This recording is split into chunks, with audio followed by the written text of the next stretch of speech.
Mobile phone সময় মতো update না করলে ফোনে কি কি অসুবিধা হতে পারে সেটা কি আপনারা জানেন? ফোনে সবসময় স্ক্রিন লক ব্যবহার করা উচিত, কিন্তু কেন জানেন? আপনাদের কি মনে হয় একটা ফোনে অন্য ফোনের চার্জার দিয়ে চার্জ দিলে কোনো সমস্যা হতে পারে কি? আচ্ছা, আপনিও কি ফোনে চার্জ দিয়ে হেডফোনে গান শোনেন? নিজের অজান্তেই নিজের বিপদ ডেকে আনছেন না তো?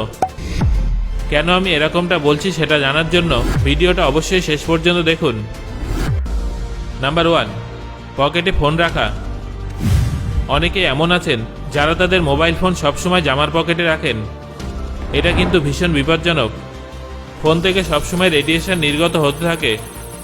যেহেতু আমাদের জামার উপরের পকেট আমাদের হার্টের কাছে থাকে, তাই ফোন থেকে নির্গত রেডিয়েশনের কারণে আমাদের হার্টে সমস্যা হতে পারে। আর বিগত কয়েক বছরে এটা দেখা গেছে যে যারা বেশিরভাগ সময় হার্টের কাছে ফোন রাখেন তাদের হার্ট অ্যাটাক হওয়ার সম্ভাবনা অনেকটাই বেশি থাকে। এই জন্য আপনাদের ফোন সবসময় জিন্সের পকেটে অথবা ব্যাগে রাখা উচিত। নাম্বার 2, ফোন আপডেট না করা। আমাদের ফোনে প্রায়শই আপডেট আসতে থাকে আর আমরা সেটা এড়িয়ে যেতে থাকি, কারণ আমরা ভাবি যে ফোন আপডেট করলে অনেক নেট খরচ হয়ে যাবে, আর এইভাবে আমরা এড়িয়ে যাই আর এটা ভাবতে থাকি যে পরে কখনো একবারে আপডেট করে নেব। কিন্তু এরকম করা উচিত নয়, কারণ আপডেট আপনার ফোনকে অনেক সুরক্ষিত রাখে এবং আপনার ফোনে কোনো বাগ থাকলে সেটাও ঠিক করে দেয়, যেটা ভীষণ প্রয়োজনীয়। নয়তো হ্যাকার আপনার ফোনের পুরনো ভার্সানের বাগ ব্যবহার করে আপনার ফোন হ্যাক করে ফেলতে পারে। আপনি যদি আপনার ফোন নিয়মিত আপডেট না করেন তাহলে ফোন স্লো হয়ে যাওয়ার সম্ভাবনাও অনেকটাই বেড়ে যায়। তাই যখনই ফোনে আপডেটের নোটিফিকেশান আসবে সাথে সাথে ফোন আপডেট করে নেওয়া উচিত। নাম্বার 3, ভুল চার্জার ব্যবহার করা। বন্ধুরা, আপনারা যদি আইফোন ইউজার না হয়ে থাকেন তাহলে আপনি নিশ্চয়ই আপনার ফোনের সাথে একটা চার্জার পেয়েছেন। আপনাদের সবসময় সেই চার্জারের মাধ্যমেই ফোন চার্জ করা উচিত, নয়তো ফোনটা যে কোম্পানির সেই কোম্পানিরই চার্জার ব্যবহার করা উচিত। কারণ আপনার ফোনটা যে কোম্পানির সেই কোম্পানির চার্জার ওই কোম্পানির ফোনের কথা ভেবেই তবেই তৈরি করবে। যদি আপনি অন্য কোনো ভালো কোম্পানির চার্জার ব্যবহার করেন তাহলেও হয়তো খুব বেশি সমস্যা হবে না, কিন্তু আপনি যদি কোনো লোকাল চার্জার ব্যবহার করে থাকেন তাহলে এমনটা একেবারেই করা উচিত নয়। তাই সবসময় ফোনটা যে কোম্পানির সেই কোম্পানিরই চার্জার ব্যবহার করা উচিত। ফোনের চার্জিং সম্পর্কিত একটা মিথ প্রচলিত আছে যে চার্জারের তার নিচের দিকে রাখলে ফোন অনেক তাড়াতাড়ি চার্জ হয়, কিন্তু বাস্তবে এমন কিছুই হয় না। উল্টে এতে চার্জারের তার আরও বেশি ড্যামেজ হতে পারে, যার ফলে আপনার চার্জারের কেবল খারাপ হতে পারে। নাম্বার 4, চার্জিংয়ের সময় হেডফোন ব্যবহার করা। অনেকেই এমন আছেন যারা ফোনে চার্জ দেওয়ার সময় হেডফোন দিয়ে গান শুনতে থাকেন। তারা ভাবেন যে যতক্ষণে ফোনে ফুল চার্জ হচ্ছে সেই সময় একটু গান শুনে টাইম পাস করে নিলে কি আর মন্দ হবে। কিন্তু গবেষণা থেকে জানা গেছে যে চার্জিং করার সময় যদি হেডফোন ব্যবহার করা হয় তাহলে ইলেকট্রিক শক লাগতে পারে, আর এতে রেডিও অ্যাক্টিভ ওয়েভও নির্গত হয়, যেটা আপনার শরীরের জন্য একেবারেই ভালো নয়। সেই জন্য চার্জিংয়ের সময় হেডফোন ব্যবহার করা একেবারেই উচিত নয়। নাম্বার 5, উল্টোপাল্টা অ্যাপ ডাউনলোড করা। অনেকে বিভিন্ন থার্ড পার্টি অ্যাপ ডাউনলোড করে অথবা মড এপিকে ডাউনলোড করার জন্য গুগলে চলে যায়, বিশেষ করে গেমের মড অ্যাপ ডাউনলোড করার জন্য। আর এইসব থার্ড পার্টি ওয়েবসাইটে এমন কিছু জিনিস দেখা যায় যেটা আপনার ফোনকে সম্পূর্ণভাবে নষ্ট করে দিতে পারে। তার উপরে মড গেমে সাময়িক কিছু সময়ের জন্য আপনি আনন্দ পাবেন, তারপর আপনার আর ভালো লাগবে না। এই জন্য মড গেমের থেকে সাধারণ গেমই অনেক ভালো। নাম্বার 6, ফোন রিপেয়ারিং করা। আপনারা যদি দুদিনের জন্যও ফোন রিপেয়ারিং করতে দেন তাহলে আপনারা অনেক সমস্যার সম্মুখীন হতে পারেন। আপনি যদি কখনো আপনাদের ফোনকে রিপেয়ার করতে দেন তাহলে বিশ্বস্ত মানুষের কাছেই দেওয়া উচিত, অথবা এমন কারো কাছে দেওয়া উচিত যাকে আপনি ভালো করে চেনেন।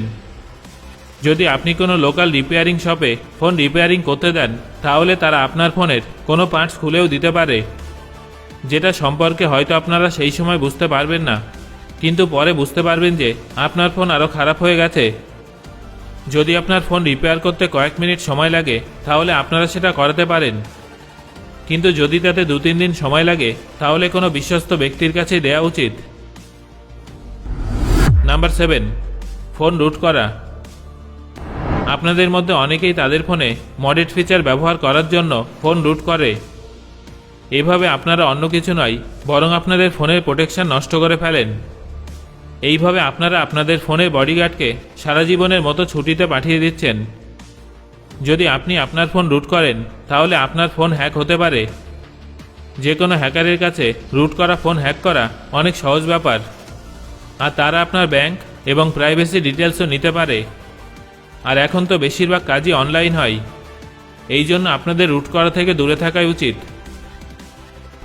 নাম্বার 8, সহজ পাসওয়ার্ড। বন্ধুরা, আমাদের ফোনের পাসওয়ার্ডের ভূমিকা অনেকটা বাড়ির চাবির মতো।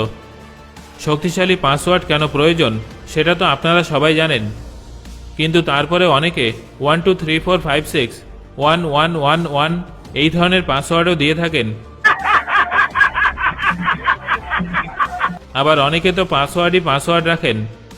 কিন্তু বন্ধুরা, আজকে আমি আপনাদের পাসওয়ার্ড সম্পর্কিত এমন একটা ট্রিক্স বলবো যার ফলে আপনার পাসওয়ার্ড প্রায় 100% সিকিউর হয়ে যাবে। যখন আপনি আপনার ফোনের কোনো অক্ষর চেপে রাখবেন তখন এরকম ধরনের কিছু অক্ষর দেখতে পাবেন।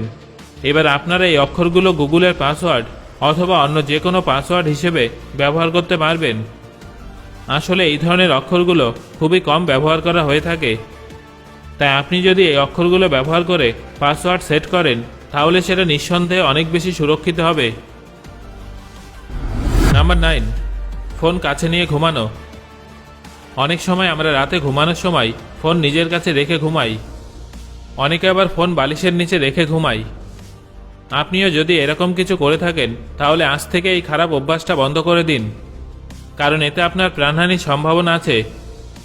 আপনারা প্রায় প্রতিদিনই টিভিতে মোবাইল ফোন বিস্ফোরণের বিভিন্ন ঘটনা দেখে থাকেন, যার মধ্যে বেশিরভাগ ক্ষেত্রেই ফোনে অতিরিক্ত চাপ অথবা ফোন হাই টেম্পারেচারে থাকায় এই ধরনের ঘটনার কথা শোনা যায়।